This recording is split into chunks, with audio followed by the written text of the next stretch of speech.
Ang senador kinuwestiyon ang mababaw na rekomendasyon ng Blue Ribbon Committee kay dating Speaker Martin Romualdez. Kasama natin sa balita, Rajuman Conde Batak.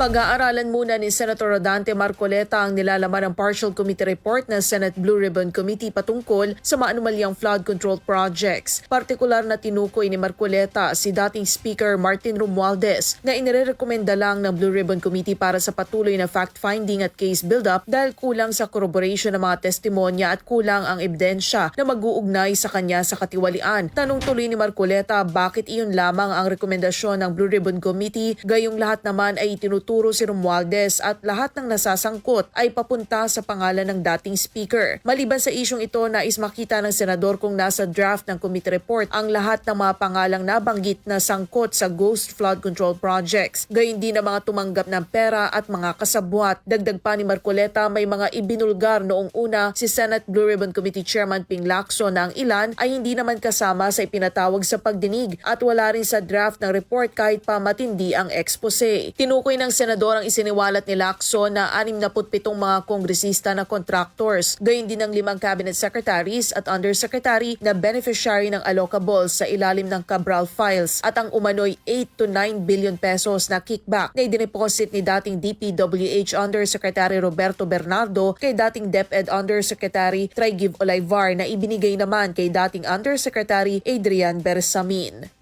Kasama mo sa DZXL RMN Manila, Rajuman Conde Batak, Tatak, RMN.